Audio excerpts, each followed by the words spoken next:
Pera.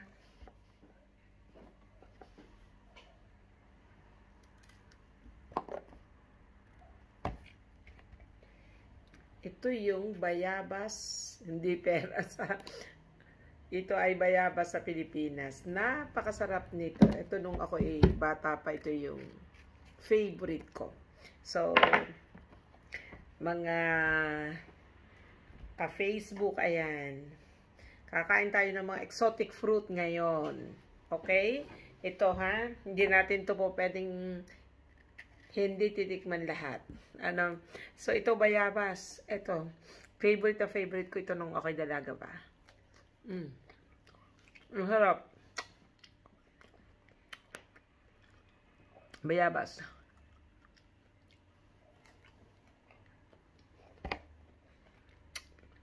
Lime. Ayan. Hindi tayo nakapag-prepare na kutsara.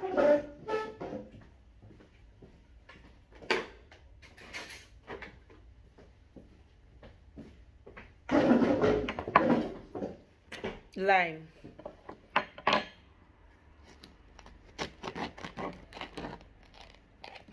Ayan. Ganyan siya. Kinakain yan yung nasa loob. Naku, napakamahal nito sa atin. Bago ka makatikim nito. Kaya natin. Ayan. Kung paano. Ito, ganito siya. So delicious. Sarap.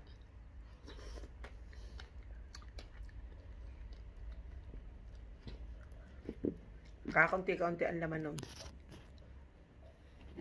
Eto pa. Kainin na natin siya lahat.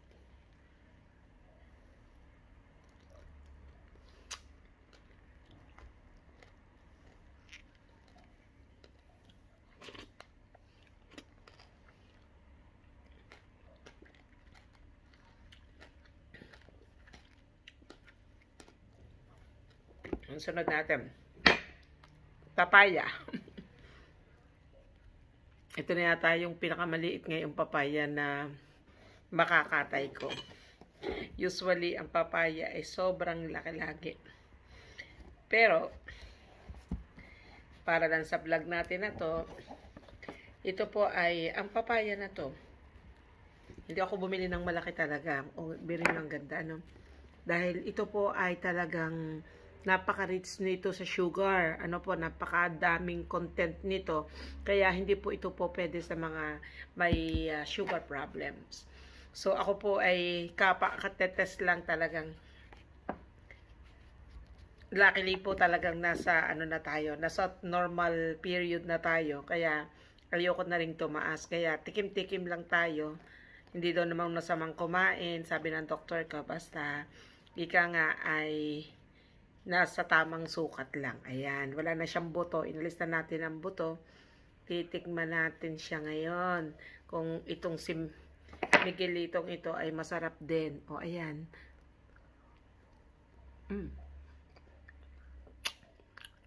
Para din size ng malaki. At mas masarap pa. Kasi mahal din naman siya. Sa Pilipinas, napakarami nito.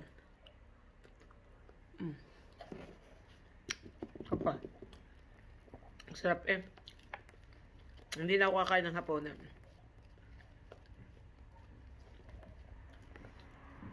Hindi po pwedeng ubusin ang isang buo nito dahil ito ay mataas ang sugar content niya. Kaya, at ito po ay rich in carbohydrates din. Kaya talagang salang-sala sa may problem sa sugar. So, tikim-tikim lang po. So, ayan, 2 gayat lang ating kakain. Total maliit lang naman. Ano ba? Sarap. Matamis siya. Promise, matamis.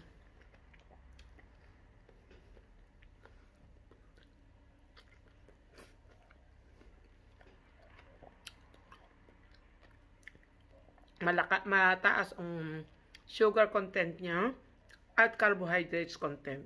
Kaya, basta may problem sa sugar, hindi po pwedeng hindi po advisable sa mga taong may problema sa sugar. Konti lang ang ating kakainin sa ganito.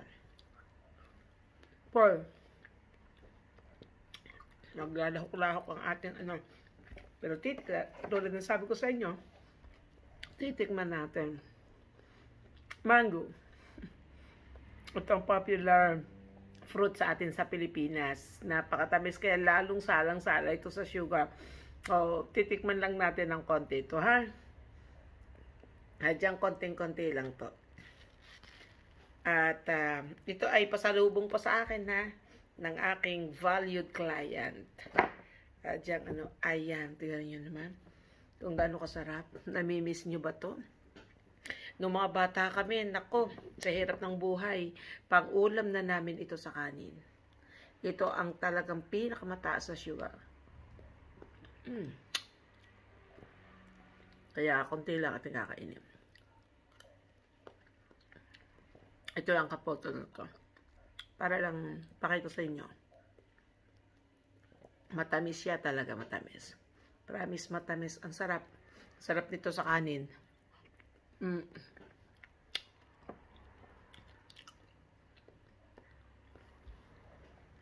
Ano naman tayo? Yan. Ito yung hindi na galing sa atin. Ito isa diyang dito na yan. Inugasan ko, hindi ko lang natuyo. Ayan. Strawberry. Talagang ito ay pamoso din dito, lalo na sa atin. Napakamahal dito sa atin, no? Matamis pa siya kasi bagong labas pa. Hindi katulad nung pagka yung naulan na, hindi na masarap. Ngayon po, pwede pa kayong bumili ng strawberry kasi masarap pa siya ngayon. Ayan, oh. Masarap.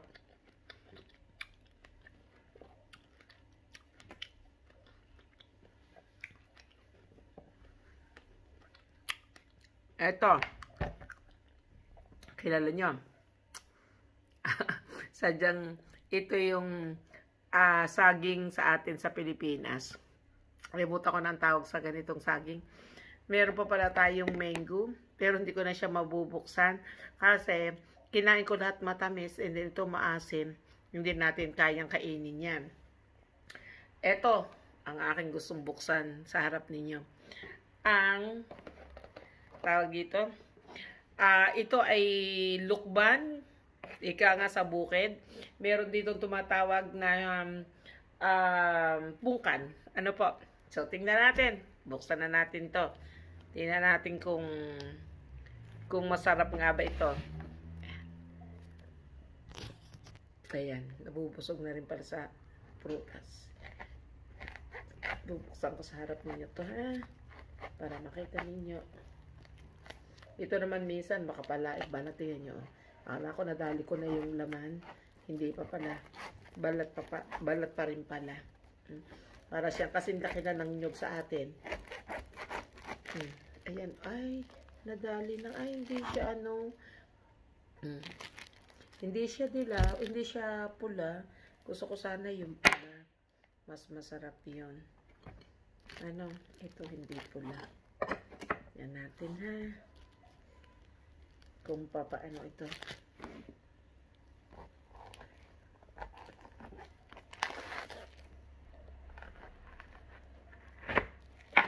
Ayan.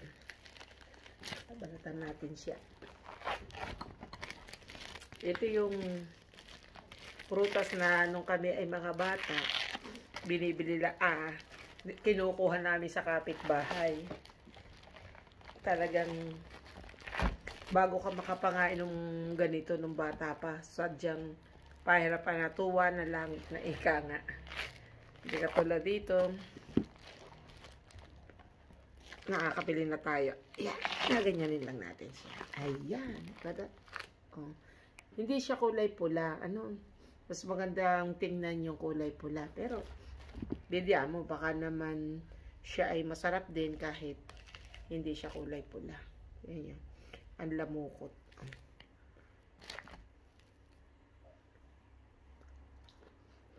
Mm. Ang tamis din. Pero, gusto kong kainin siya ng may asin. Masarap. Hindi siya maasim, hindi siya matamis. Tama-tama lang. May tamis pero hindi ganun katindi. Gusto ko laging ganito, may kaunting asin. Masarap. Yung iba, nasuso sa bagoong.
Masarap ito. Ito ay rich in vitamin C. Kaya magaling sa katawan ito. Rich in vitamin C.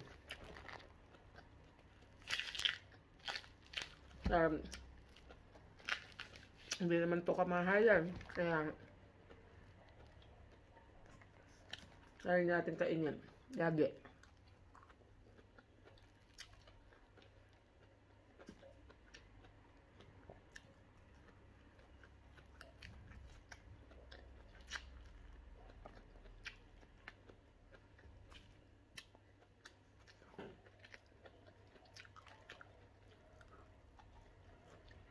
And then, ito masarap. Alala nyo? Nung kami mga bata, lagi kami nasa dulo nito. Ninanakaw namin ang sampalok ng kapitbahay. Pag wala sila, tatakbuhan na kami dun sa kanilang sampalokan. Ayan. Inalis lang ang balat. Yung sampalok na matamis. Usually, bihira nang bumibili ng ganito. Ang binibili na yung nasa box. Para lalong pinatamis. Wala ka nang babalatan. Pero ito, kaya ay ito yung original. Hindi yan natural. I mean natural. So, gusto ko din sinasawsaw din ng konti sa asin. Diyan mo?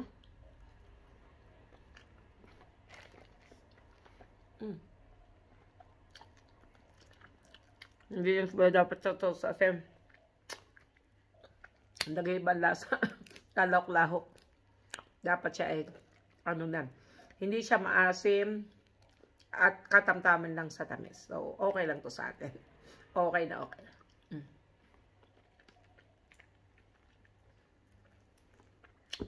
Ang dawang buto siya. Sarap. Ang palok. At ito yung pinakamagaling sa katawan. Pero, hindi rin naman ito matamis. Diyan mo, at tayong inihantang sugar. Bakit talagyan ng sugar? Di lang tumamis. So, ito ay magaling sa cholesterol. Ang ganda. Dapat siyang maganda kasi napakamahal ang avocado dito. Pinili ko pa yung pinakamaganda.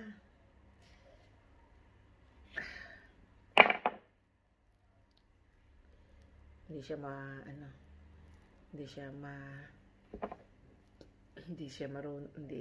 maputol, hindi maghiwalay.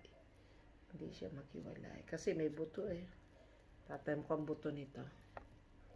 Ayan, nawasak na. Ayan. Di ba? Oh, ang sarap. Yan natin. Tikman natin para malaman natin. Wala siyang ano. Wala siyang... Wala natin kutsara. Wala siyang pait. Bigyan mo. Kami.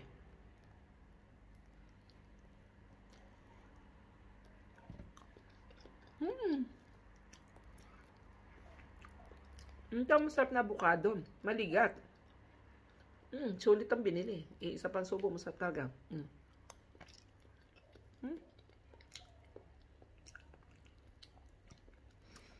Nung mga bata pa kami, dinudukduk namin to, nalagay sa baso, tapos lalagyan pa ng asukal. Pero sa mga Italiana, ginagayat ito at sinasama sa insalata. Masarap din. So, yun ang mga atin. Nilalagyan ako ng asukal at saka condensed milk. Napakasarap lalo kung malamig.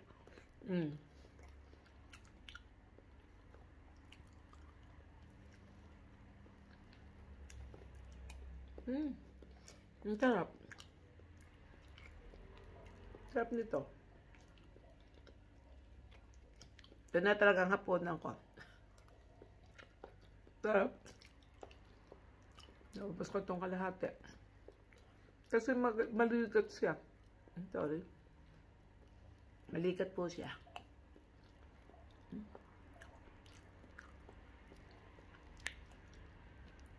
Tama-tama yung pagkahinog niya. Hindi siya masyadong labsak. Kasi pag labsak parang nakakaanong kainin. Ito hindi, maligat-ligat. Ang sarap. Tapos hindi pa siya matamis. Babalikan ko tindahan ngayon. Sarap na. Ang muli natin kakainin, final, hindi na to, hindi na to. Kasi maasim lahat, matamis yung nauna. Baka sumabog ang bulkan. So, ito yung saging. Hindi ko talaga maalaala ang pangalan. Lakatan? Lakatan ba ang tawag doon? Ayan. Ito yung yellow na sa banana, sadyang rich in sugar. Napakataas ng sugar content nito, kaya hindi po ito advisable sa mga sugar. So, kaya ang kinuha ko lang ay maliit para lang ipakita sa inyo yung isa sa ating exotic fruits sa Pilipinas. At ang maganda din dito sa saging na to, hindi kasing tamis ng saging dito. Saging dito napakatamis. Ito, okay lang. Kulay dilaw siya, pero hindi pa siya yung hinog na malambot. Hindi katulad dito na pag naging dilaw, malambot na. Bihira yung matigas. Ito hindi. Maano pa siya. Ang sarap. Lahat ng pinili kong fruits, lahat yung masasarap. Okay kung kainin sa harap nyo. Welcome. Thank you guys for watching. Hope you enjoy. Lahat ng ito, vegetable na to, magaling sa katawan, pero huwag tayong kakain ng sobra kasi masama naman din sa kalusugan, lalo na sa may sugar. Okay, thanks for watching. Bye-bye!